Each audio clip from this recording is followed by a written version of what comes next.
this is an iHeart podcast. Guaranteed human. This is Red Pilled America.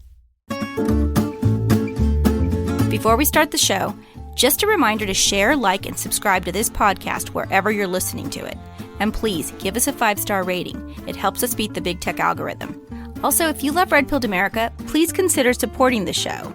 You can buy one of our 100% Made in America products, or you can become a Backstage subscriber. Well, you'll have access to our entire archive, or you can just make a donation. To support the show, please visit redpilledamerica.com. Support what you love, or it goes away. Thanks, everyone.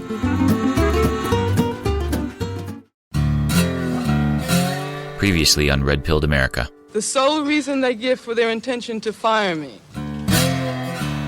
is my membership in the Communist Party. That this entire incident, starting with the hiring of Miss Davis, was a deliberate provocation. Political opinions should be brought into the classroom. They belong in the classroom. A court decision last week declared the Regent's action unconstitutional. Don't minimize the university as your base. We have to talk about a complete and total change in the structures of this society. 4 students lay dead on the campus grounds. We build the schools that they want to burn down. I suppose I just lost that job at UCLA.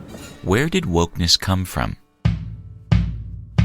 I'm Patrick Corelchi. And I'm Adriana Cortez.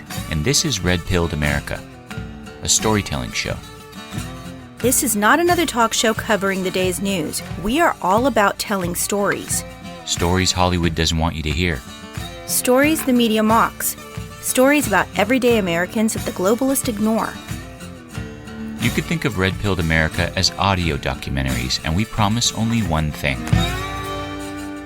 The truth. Welcome to Red Pilled America.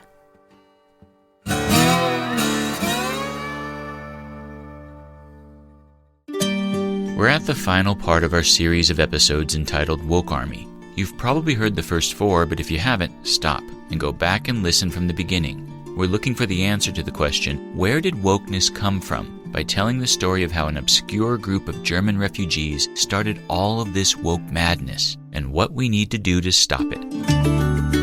So in our last episode, we told the story of how Angela Davis and other revolutionaries escalated their Marxist struggle on the streets and college campuses of America.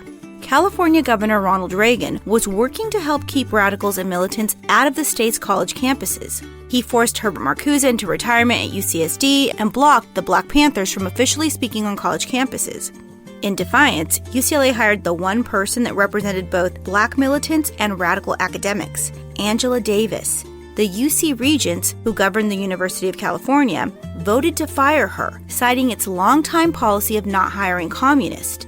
Angela's childhood friend, Bettina Apotheker, helped the radical professor rally the troops at UCLA, and Angela joined a faculty group in a lawsuit against the UC Regents. Ultimately, a Superior Court judge ruled that the firing was unconstitutional, and Angela was reinstated. She boldly announced that she'd be bringing her brand of Marxist politics into the classroom. Then she joined her teacher, Herbert Marcuse, in a victory lap at the birthplace of student insurrection, UC Berkeley. The two laid out a long-term plan to ignite a socialist revolution. The new oppressed groups identified by Marcuse had to bring the fight to the streets and, more importantly, to the campuses. They saw the university as the base of their socialist revolution because it taught the next generation of leaders. A few weeks later, the Black Panthers' Los Angeles headquarters was raided by the LAPD, and after a 5-hour gun battle, the Panthers threw up the white flag. Angela felt that their socialist revolution was right around the corner, and she called on revolutionaries to take up arms to help usher it in. The energy was building. The radicals just needed a new trigger to enlist the moderate left to their cause. That would come in late April 1970 when Nixon expanded the Vietnam War into Cambodia. Almost on cue, radicals organized a national student strike. Over 1 million students protested on nearly 900 college campuses. When the dust settled, students lay dead at Kent State and Jackson State universities, and 30 ROTC buildings were burned to the ground. Moderate anti-war students didn't realize it, but they just participated in a socialist insurrection. The country had had enough.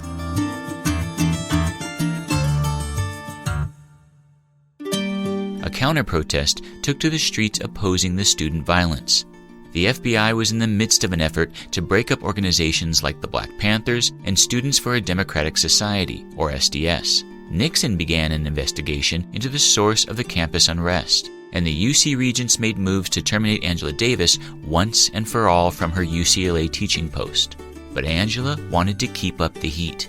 She began championing a new cause, the freedom of the Soledad brothers, 3 convicts charged with murdering a prison guard. She'd taken a liking to one in particular, George Jackson, one of the Soledad brothers imprisoned 9 years earlier for armed robbery. George Jackson captured Angela Davis's heart, and the Frankfurt School disciple began working with the convict's young Black Panther brother, Jonathan Jackson, to rally the country around his release. But then, in the summer of 1970, the effort to free George Jackson took a dark turn.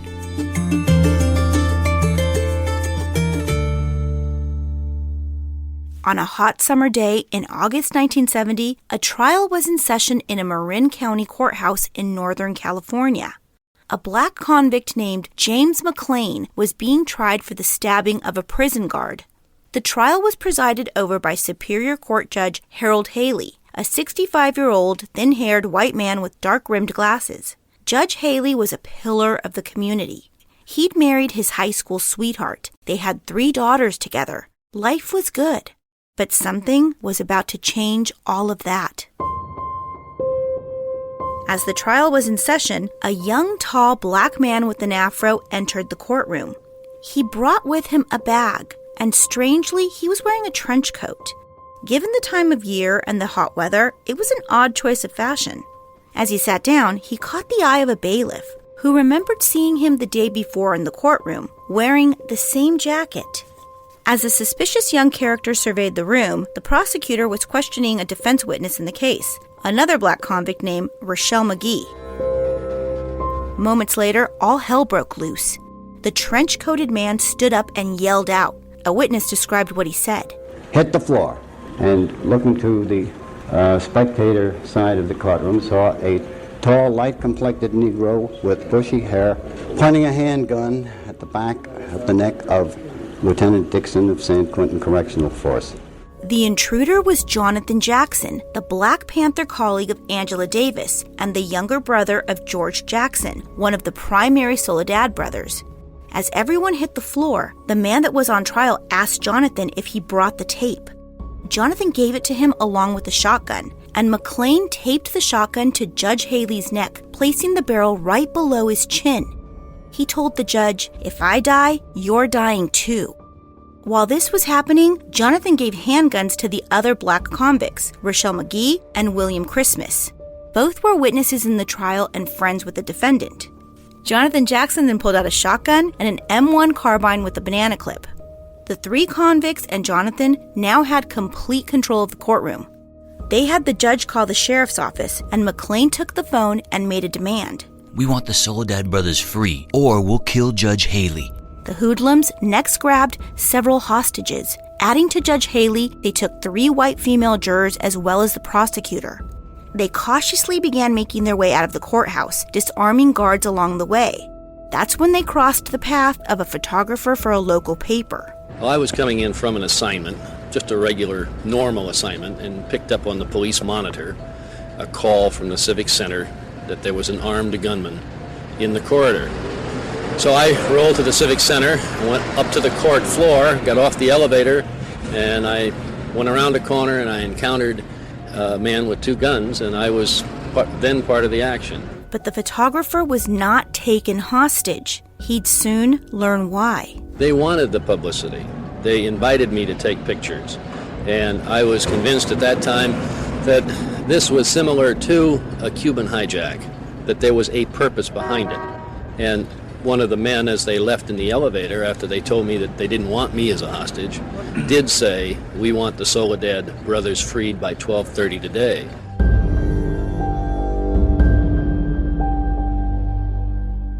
Jonathan Jackson, the 3 escapees, and their hostages made their way to a van in the parking lot. The photographer could see them from his vantage point. They all got into the truck after a little bit of confusion about who was going to drive. Once they were all in, Judge Haley asked where they were going. McLean reportedly answered, We'd go into the airport and take a plane. As Jonathan began to drive, he put his hand outside the window of the van. In it, he was holding a revolver. Then suddenly, he came to a stop. That's when a flurry of shots were fired. Jonathan pulled his hand back in the car and it was bleeding. The prosecutor looked over to the judge and saw one of the convicts, Rochelle McGee, with the sawed-off shotgun beneath the judge's chin. A moment later, McGee pulled the trigger, blowing off the judge's face. Now, in a fight for his life, the prosecutor wrestled a gun from Jonathan Jackson, shot him with it, then shot in the area of two of the convicts. A few seconds later, the gun flurry ended. The third convict, William Christmas, was outside on the pavement, laying lifeless. That's when the photographer arrived at the scene. And even then, and as quickly as it was happening, you could see that the back window was blown out. There were many bullet holes in the truck that were visible from the outside. The doors opened and the hostages bolted out, and we looked in and we could see the dead convicts and the dead judge.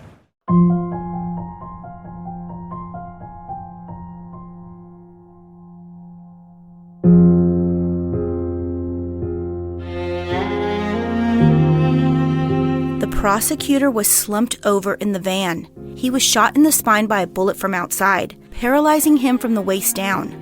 The shocking event was sensational even by California standards. How did it happen that Superior Court Judge Harold Haley and 3 others were killed?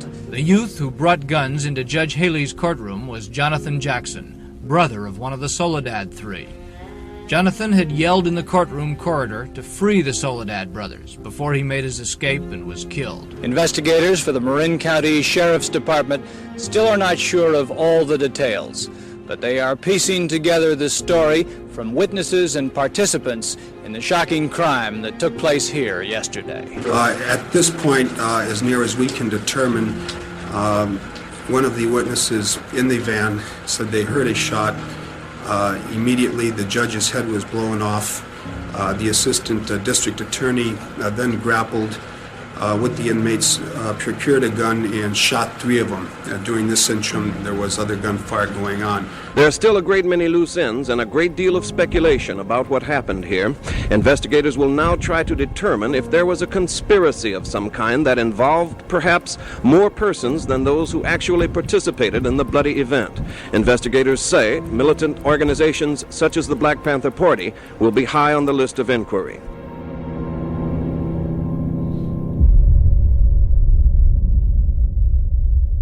Every site you visit, every search you type, every public Wi-Fi network you connect to leaves a record, and that record gets collected, packaged, and sold. Surfshark deals with that. You probably know of them from the VPN, which encrypts your entire connection under a strict, independently audited no-logs policy and also lets you get around geo-restrictions while traveling or streaming. They've built a full security suite around it. The ad and tracker blocker shuts down the profiling that follows you around from site to site. And Surfshark Alert watches your email, your passwords, even your credit card turning up in a breach, and tells you the moment it happens. Secure your entire digital life with Surfshark. It's completely risk-free with a 30-day money-back guarantee. Go to surfshark.com/RPA or use code RPA at checkout for 4 extra months of Surfshark. Again, that's surfshark.com/RPA, code RPA. Welcome back to Red Pilled America. So after a courthouse escape attempt and a demand to set the Soledad brothers free, 4 people lay dead, including Black Panther Jonathan Jackson and Judge Haley. The investigation started immediately. They searched a satchel they found in the van. There were books in it. One was titled The Politics of Violence in the Modern World. On the inside cover was the name Angela Y. Davis. Another book was titled Violence and Social Change. It too had the name Angela Y. Davis on the inside cover. They swept the contents of the satchel for prints and found Angela Davis's print on a book and on 2 pamphlets. One of the pamphlets was associated with the M1 carbine used by Jonathan Jackson in the getaway attempt. An investigator checked Jonathan's wallet and found a yellow slip of paper. On it was a phone number. They tracked it to a public payphone near the American Airlines ticket counter at the San Francisco airport. They questioned workers there. A Pacific Southwest Airlines ticket agent said on the day of the shooting, just a few minutes before 2 p.m., Angela Davis came running up in a panic to the counter and bought a ticket to Los Angeles. She paid by check. The ticket agent said Angela had no luggage. They heard from another officer. He claimed he stopped Angela Davis and Jonathan Jackson at the Mexico border about a week prior to the shootout. Investigators spoke to a custodian, an officer, and a shuttle driver at the San Quentin prison. They placed Angela with Jonathan at the prison on August 4th and August 5th as he visited his brother George Jackson. The shootout happened on August 7th. A bailiff claimed he saw Jonathan in the courtroom the day before the shooting wearing the same trench coat. When Jonathan showed up, he learned that the trial had cut short that day, so he left. Could this have been a test run? Investigators dug further and found 4 separate witnesses that placed Angela with Jonathan at a gas station across the street from the Marin courthouse the day before the shootout. They also began tracking down the guns used in the escape attempt. And that's when things got even more interesting. One was purchased at a Western surplus in Los Angeles by Angela Davis. 2 days before the shootout, a pair of employees from a San Francisco area pawn shop said Angela, accompanied by Jonathan, purchased a shotgun from their store. The clerks recognized Angela because of her distinct look, and they even asked her for an autograph. The shotgun turned out to be the one that blew off Judge Haley's head. In fact, every one of the private guns used in the failed escape attempt were purchased by Angela Davis. The stunning news began making its way to the media. Turned out that 2 of the guns used in the courtroom were bought by Angela Davis. She was the teacher fired from the University of California at Los Angeles. Angela Davis is now reported to be in Toronto, Canada. It is not certain why she went there, if indeed she did, or when, although friends claim it was about 2 weeks ago. She has not been charged with anything, although rumors do persist that conspiracy to commit murder is being considered. If that is the case, then presumably police would have to be prepared to prove that she gave those guns to a minor with the intent of using them in the escape attempt. A state official spoke to reporters about discovering who bought the guns. What was she doing with those guns? I haven't the foggiest idea what she was doing with the guns at that time.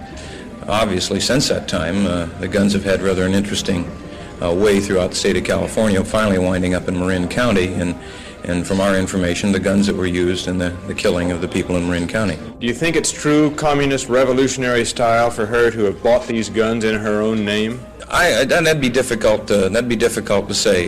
There's nothing to be said that a communist has to be smart. Investigators felt they had enough to get an arrest warrant for the Marxist academic. As this was in motion, a funeral service was held for Judge Haley. Judge Haley, for whom Mass was said here today, died in one of the most bizarre escape attempts ever staged. Nearly 100 law enforcement officers joined perhaps 1,000 Marinites at St. Sylvester Catholic Church for the Mass. The sheriff's office now believes from witnesses that there were shots fired from the escape van before the judge was killed. On the other side of town in Oakland, the Black Panthers held a funeral for Jonathan Jackson. The convicts who died earned themselves a hero's funeral and a guard of honor from the Black Panthers. Astonishingly, thousands of white, black, and brown people lined the streets, holding their fists in the air to salute the young man responsible for the whole bloody affair. Practically pulled from the pages of Herbert Marcuse's Repressive Tolerance, they were not only accepting but celebrating the despicable actions coming from the radical left, including the killing of an innocent judge. Even as the convicts were being buried, the police were busily tracing the guns which had been used in the shootout, and they'd all been registered in the name of Angela Davis. On the strength of this, a warrant was issued for her arrest, and her name was put on the FBI list of the nation's most wanted criminals. Bettina Apotheker, Angela Davis's childhood friend that helped organize the 1964 UC Berkeley student protest, attended the funeral with her husband.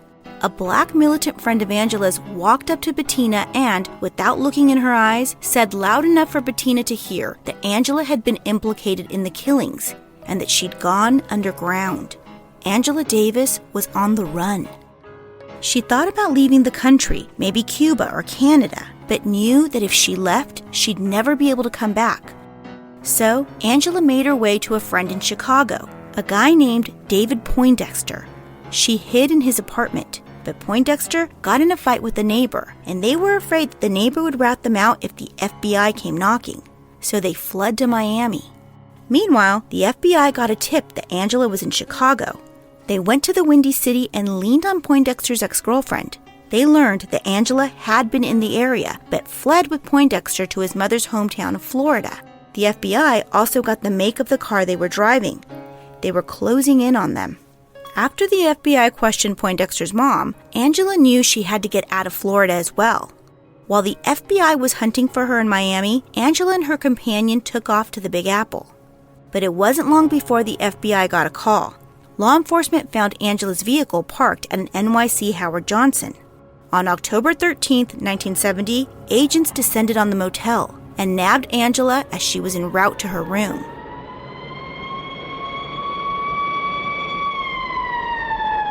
Black revolutionary Angela Davis appeared without her distinctive afro hairdo as she was arraigned in New York City today as a fugitive from justice. President Nixon spoke to the Justice Department about the arrest. I think that the actions of the FBI in apprehending Angela Davis, a rather remarkable story again, in the long history of remarkable stories of apprehensions by the FBI, is an indication that once the federal government, through the FBI, moves into an area, we shall see to it that those who engage in such terroristic acts are brought to justice. Angela's comrade, Bettina Apotheker, immediately flew to NYC to begin working on a campaign to get her free. Angela was desperately trying to avoid being extradited to California. And why? The big question after the arrest was whether Miss Davis would be extradited from New York to stand trial in California, an issue of more than academic importance, because under Californian law, any person aiding and abetting the commission of a crime becomes as guilty as those who actually carry it out. This meant that Miss Davis would face a possible death penalty if found guilty in California. It was a prospect she fought strenuously against in the New York courts, supported by vociferous crowds of demonstrators on the streets outside. But all the shouting and marching didn't influence the courts, and Miss Davis was duly sent back to San Rafael to stand trial with Russell McGee. On arrival in California, Bettina and Angela started brainstorming on a public campaign to get her free. They first needed to start raising money for her defense. The Communist Party was there to answer the call. A nationwide Free Angela Davis movement was rapidly organized among America's radicals, with branch committees in 50 cities.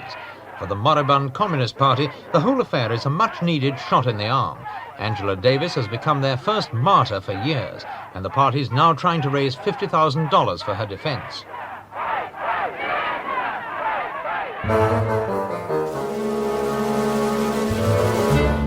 Her team of lawyers and supporters went to work as well. They began crafting a narrative. Angela was being framed. The attempts in the press to link her with a shooting in Marin 2 months ago is based solely on police informer allegations and has no basis in fact. The pillory of Angela Davis comes at a time when she, with others, was exposing in a mass way the condition of the prison system. The more that I see of the state of California, the more doubtful I become of whether or not there is any fairness. The more I become impressed by Mr. McGee's position that it's a conspiracy, a statewide conspiracy, perhaps a nationwide conspiracy to murder him and Miss Davis. I don't know the names of the conspirators. I don't know the particular dates that they met and agreed. I don't know exactly what their ultimate purpose is, except that as it affects my client immediately, I fear that they're trying to take her life. It was really a preposterous position. It was indisputable that the guns were purchased by Angela Davis, yet her lawyers and spokesmen continued to argue that she was being framed. What did they expect law enforcement to do? Disregard the fact that Angela's guns were used to kill a judge? She must have understood the optics of her situation because Angela took to the media from behind bars to deal with the issue of the guns. People get very upset when they hear that black people have weapons or own weapons. I grew up in Birmingham, Alabama. Some very, very good friends of mine were killed by bombs that were planted by racists. I remember from the time I was very small, I remember the sounds of bombs exploding across the street, our house shaking. I remember my father having to have guns at his disposal at all times because of the fact that at any moment we might expect to be attacked. But she wasn't carrying guns for her protection at all times, because if she was, they would have been in her possession and not used in the murder of a judge. Angela appeared to be using a victim argument as a deflection. Her owning guns wasn't the question. What was under scrutiny was that her guns were used to murder a judge, and all in an attempt to free a convict that she'd been working to set free. The connection seemed obvious. When preliminary hearings took place in Angela's trial, she began to do something shocking to most law and order-loving citizens. She embraced Rochelle McGee, the convict involved in the murder of Judge Haley. At least on the surface, the federal courtroom was different. There were no uniformed guards. Rochelle McGee was not chained to his chair as he is in Marin County, and he and Angela Davis were allowed to sit next to each other and even embraced on being brought into the courtroom. Miss Davis, who was participating in her own defense thus far, cried out during the hearing, "Free Rochelle McGee." The move was either sincere or tactical. Either way, by supporting the black convict involved in murdering a judge, she showed the radicals on the street and college campuses that she was one of them, to the very end. Well, it appeared to be working. Radical academics began speaking out in her defense. Well, the way I feel about Angela right now is the way I think all black people have felt throughout history when they've seen their sisters and mothers being taken off and raped. What they're doing to her is an exaggerated form of what happens every day to black people in this country. You have Angela Davis and you have Rochelle McGee, her co-defendant in this case. Both of them are political prisoners. Some people represent the struggle physically and others represent it vocally. Angela Davis is a spokeswoman for the struggle. Beyond everything, she's still my sister, and I want her to survive. Angela and Bettina Apotheker also came up with another brilliant plan. 2 days before the murder of Judge Haley, Black Panther co-founder Huey P. Newton was acquitted for murdering a police officer. A coalition of white and black militants successfully applied public pressure, leading to the release of the Black Panther. Angela wanted to do the same. So, her and Bettina worked on editing a book that could be used as a political weapon to organize communist support from both in and outside of America to demand her freedom. They released the book in 1971, and the Marxist left from all around the world began to demand the release of the so-called political prisoner Angela Davis. In America, supporters of the black liberation movements are stepping up the pressure in the campaign to free Angela Davis, the black philosophy lecturer and communist who is now facing a charge of murder in California. Right now! Free Angela! Right now! The American left is incensed over the case, but interest in it has not been confined to the United States. Overseas, the response to the Angela Davis case has been almost as strong as in America. Over 2,000 West Germans gathered to demand freedom for the black militant teacher, and left-wing groups all over Europe have staged similar protests. From Russia, a group of scientists has written to President Nixon asking him to ensure that the case is judged with full impartiality and humanity. At the center of this storm is a slim, attractive black girl who at 27 has already established an impressive academic record.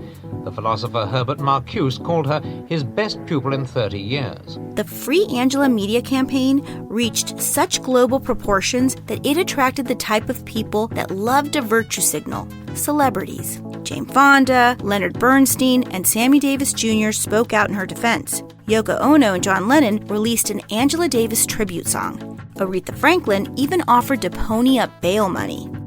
Problem with that was, Angela was facing the death penalty. Given her record, the judge thought her possible death sentence meant she was a flight risk, so he refused bail.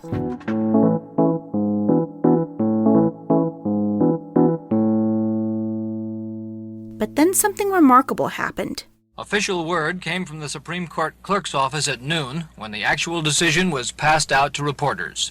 By a 6-1 vote, the court ordered life imprisonment for convicted murderer Robert Anderson and made its ruling applicable to all persons now sentenced to die. The California Supreme Court ruled the death penalty unconstitutional. The court said that capital punishment degrades and dehumanizes all who participate in its processes and is unnecessary to any legitimate goal of the state and incompatible with the dignity of man and the judicial process. The ruling meant that Angela Davis was now eligible for bail, and in February 1972, they found the bail money from an unexpected source. Her attorney, Howard Moore, said that the man who put up the $100,000 for the surety bond was Roger McPhee of Fresno County, a cooperative farmer.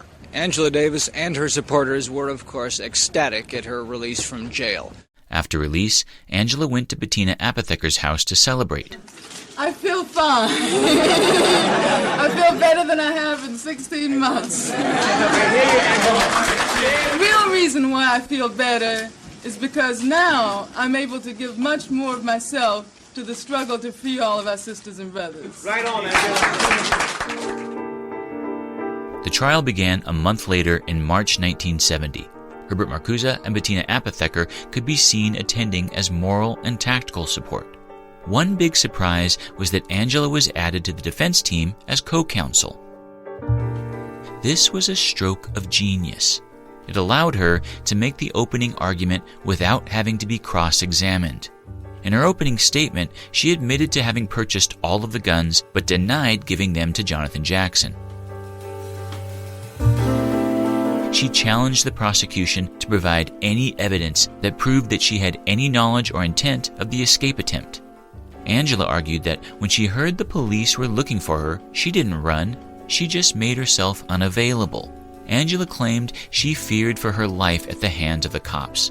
She was being targeted for her work in trying to free the Soledad brothers. It was just that simple. The prosecution made the same arguments that they'd made at the time of her indictment. Angela Davis is accused not of carrying out the crime, but of supplying guns to those such as Russell McGee, who allegedly did so. McGee was one of 2 convicts appearing in the trial when the kidnapping took place.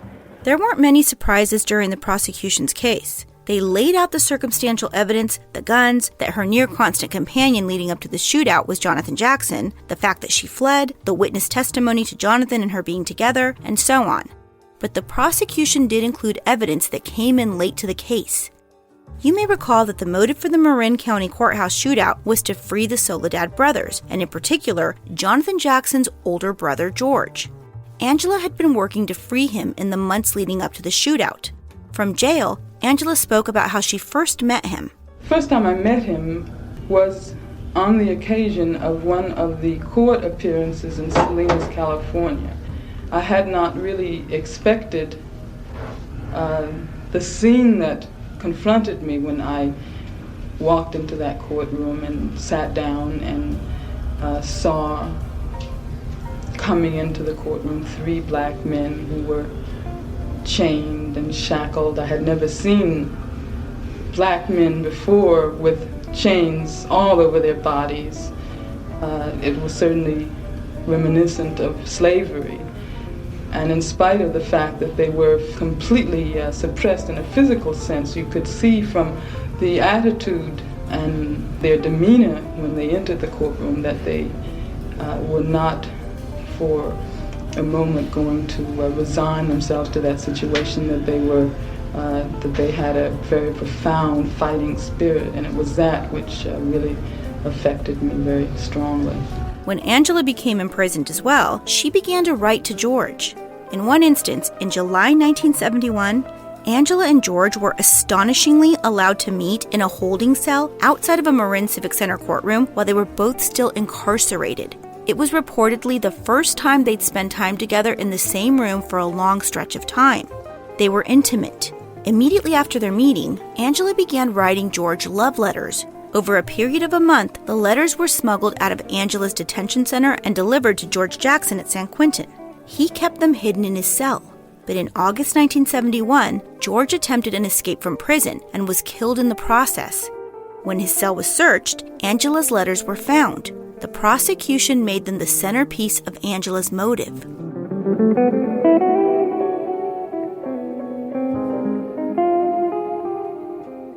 Prosecutor Albert Harris wound up his case by trying to establish Miss Davis's love for Soledad brother George Jackson as the motive for her alleged participation in the escape plot. Just before he rested, he read to the jury edited portions of an 18-page diary or letter written to Jackson 11 months after the shootout. "I am totally intoxicated, overflowing with you," the letter said. "That so much love could exist anywhere I never realized."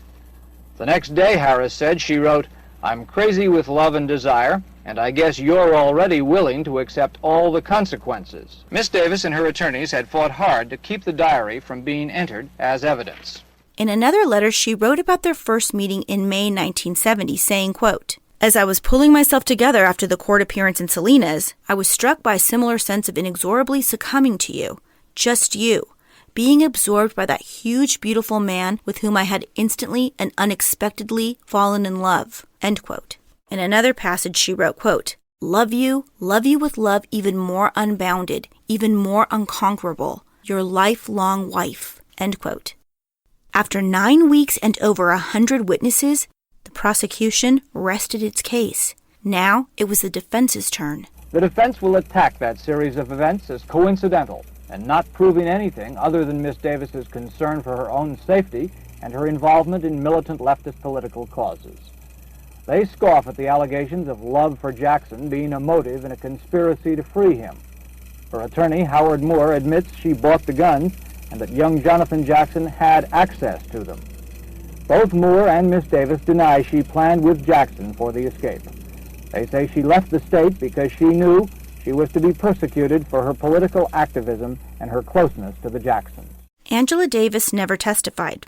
Her team largely took a standard approach to their defense. They focused on the circumstantial nature of the prosecution's case, trying at every turn to poke holes to prove a reasonable doubt.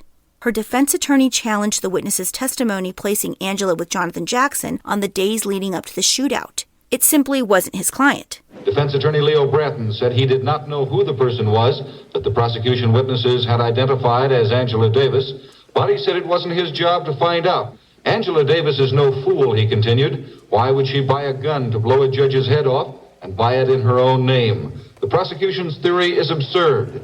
The jury will begin deliberating her guilt or innocence tomorrow. After a 13-week trial, both sides rested. The jury went into deliberation. But just when people thought the case couldn't become more sensationalized, shocking news hit the airwaves.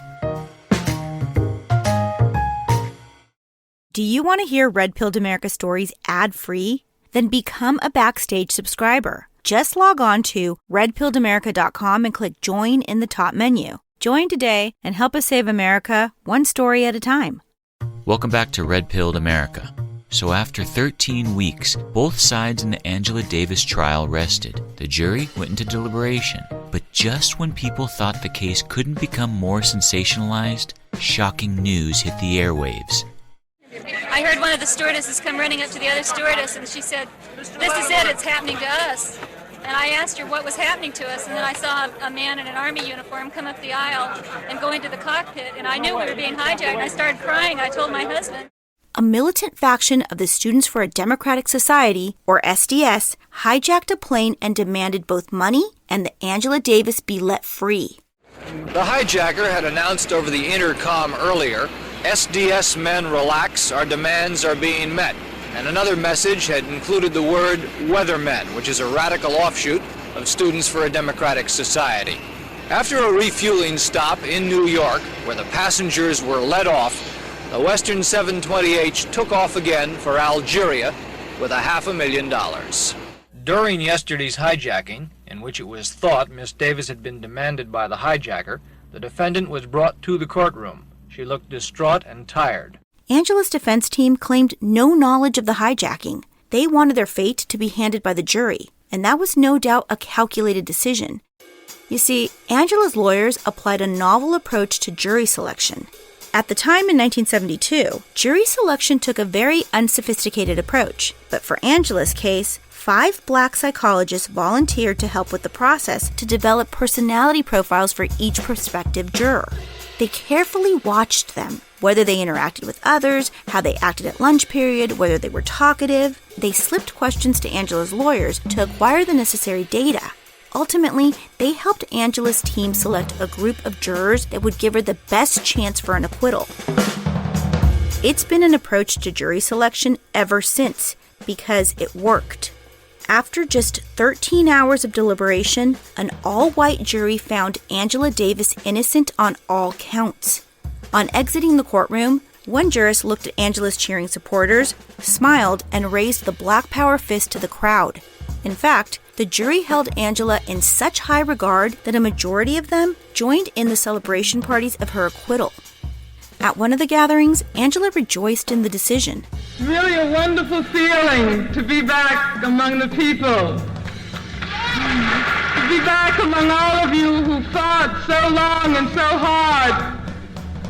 Among all of you who actually achieved my freedom. And I really wish you could have been there in the courtroom at the moment when those 3 not guilty verdicts were pronounced. Because that victory was just as much yours as it was mine.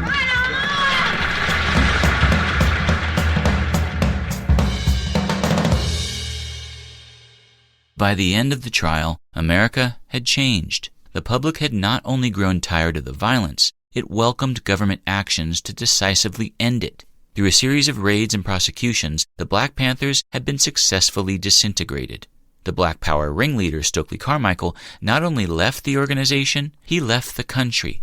The Students for a Democratic Society, or SDS, had also been fractured. When the organization effectively dissolved by the early 1970s, a militant faction of SDS, known as the Weathermen, went underground. In addition to hijacking a plane to try and free Angela Davis, the Weather Underground, as it came to be known, bombed the Pentagon, U.S. Capitol, a New York police station, and other locations. If there were any flames left to use violence for social change, the Weather Underground effectively smothered the embers. The group turned public opinion against the militant efforts. But what effectively ended this Marxist revolution was that the U.S. government got smart. It removed the fuel that was inciting moderates to work with the radicals. You may remember that after the violence and destruction caused by the 1970 National Student Strike, President Nixon organized a commission to study the cause of campus unrest. By the summer of 1970, hints on the conclusion of that work began to make its way out to the public. In an August 1970 interview, while Angela Davis was still on the run, Vice President Spiro Agnew spoke about a primary instigator of the campus unrest. You have a very extreme professor, such as Marcuse, literally poisoning a lot of young minds with what I would consider to be some of the most irresponsible drivel that I've ever read or heard.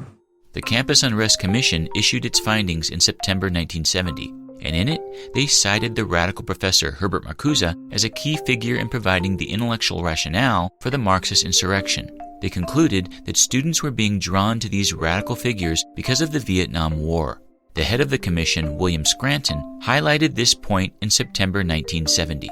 It is true that the amount of campus disruption and violence certainly was much less in the period when the war seemed to be going in the direction of terminating and people were beginning to come back to the United States, for example, late last fall and this last winter and early spring. And certainly it got much stronger after the Cambodian, we all know that, after the Cambodian invasion. So the less accentuation there is of American participation and the more return of men, the more helpful it is, of course.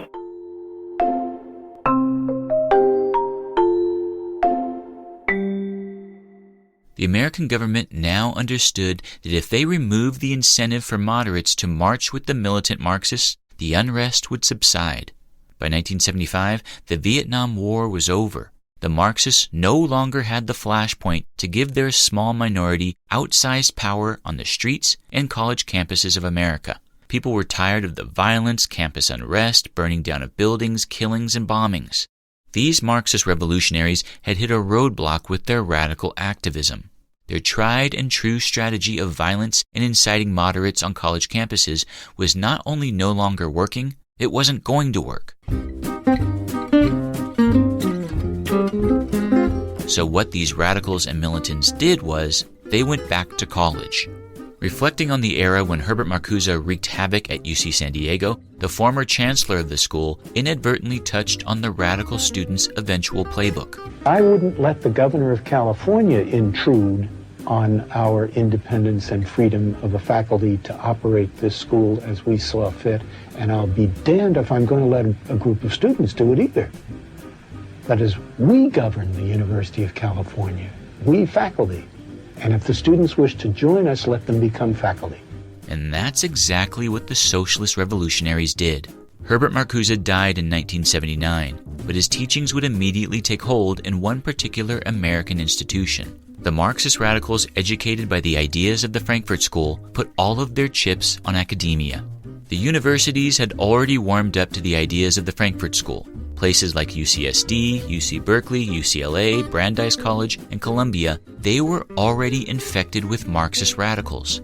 So after the tumultuous 1960s, Marxism flourished at these universities. In departments like the humanities and theoretical-based studies, philosophy was infected. English departments were plagued as well.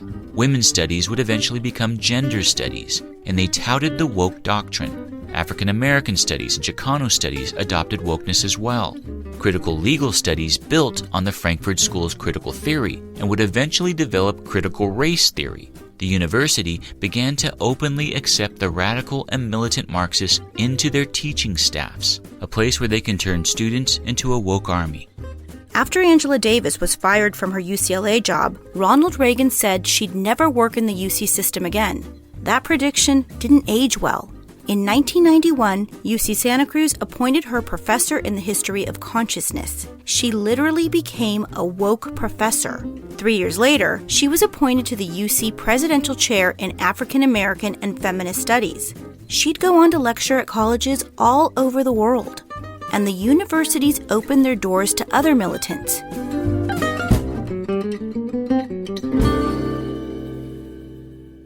Many of the SDS revolutionaries, even ones that planted bombs and were responsible for the deaths of Americans, were eventually accepted into professor positions. The co-founder of the Black Panthers, Bobby Seale, who'd been accused of murder, would go on to teach Afro-American studies at Temple University. Through academia, they'd eventually take over the media, pumping out students from journalism school infected with the woke ideology. They'd link with Marxist radicals in Hollywood that had survived the communist purge of the 1940s and 1950s and had quietly retaken Tinseltown in the 1970s. What the Frankfurt School identified as the mass cultural industries of Hollywood, music, and art would eventually fully adopt the woke ideology of the Marxist intellectuals. They'd be comrades with academia. Through storytelling, they would help shift pop culture towards wokeness and reinforce the wins of the Marxists in every cultural institution. When big tech arose, it became populated by college graduates who'd all been filtered through woke universities. Big tech was bound to accept cancel culture, an ideology invented by Herbert Marcuse himself. The Marxists had effectively taken over every institution that defines what it means to be American. And they did it methodically over decades. Which leads us back to the question, where did wokeness come from? It came from Marxism. Wokeness is Marxism repackaged. Wokeness was developed by a small group of German intellectuals to spark a socialist revolution in the Western world. All of the insanity you've been experiencing in society, the cancel culture, social justice warriors, critical race theory, all of the new pronouns, political correctness, the purging on social media, the diversity, equity, and inclusion departments, biological men competing in women's sports, affirmative action, the constant claims of institutional racism, the grooming of kids, all of this wokeness that you are experiencing is nothing less than a Marxist revolution. When we opened this series, we heard how surprised Greg Gutfeld was on the spread of wokeness. It is everywhere you look. I don't think I've seen anything spread so fast in my life. But we know that wokeness did not spread quickly. It's been nearly a century in the making. You have to almost admire their level of dedication. Like grains of salt slowly being added to a cup of water, you don't see the salt until the water is completely saturated. Then, once that last grain is added, you suddenly see salt everywhere in the glass. The Frankfurt School launched in 1923. It would eventually repackage Marxism and identify the institutions that define the culture of Western civilization, those being academia and what they called the mass culture industries of film, radio, music, magazines, and books. They then made the long march through the institutions, slowly adding converts to their cause. When violence on the streets and campuses no longer worked, blocking them from saturating our culture with Marxism, the disciples of the Frankfurt School took a different route. The ideology flourished in academia and in Hollywood and in the media, slowly adding converts until that last grain of salt was added in 2020, when again a Marxist insurrection exploded in America, disguised as Black Lives Matter protests. But it's no secret now. America is experiencing a socialist revolution, and the only way to stop it is to take a cue from the Marxists themselves. We need to make the long march through the institutions and purge wokeness with the truth. We have no other choice.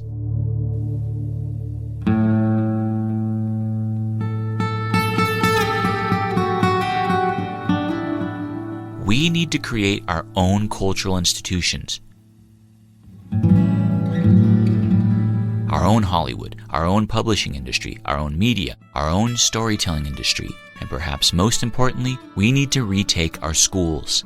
That is an institution that we cannot create on our own, and it has become a factory for creating radicals. It won't be easy because wokeness is so deeply embedded in academia, but we need to retake the schools and use every legal tool available to purge wokeness from the system. We must make the risk of promoting wokeness so enormous that the worst offenders recede to the fringes where they belong. To eliminate this repackaged Marxism known as wokeness, we must take the long march through the institutions.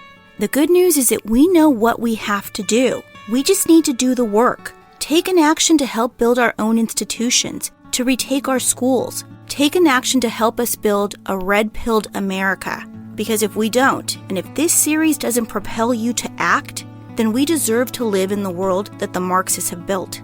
Jasmine, you're one of the youngest and first drag queen/kids. Not all boys have a penis and not all girls have a vagina. California Reparations Task Force is making history with a major decision on who will receive compensation. And even this idea that we can't talk about sex with kids. It's like, first of all, we probably can. My dad says you can't just say that your baby is gay before he gets a chance to tell us he's gay. Destroying property which can be replaced is not violence. As a 3-parent family of LGBTQ people. Can you provide a definition for the word woman? I can't. You can't?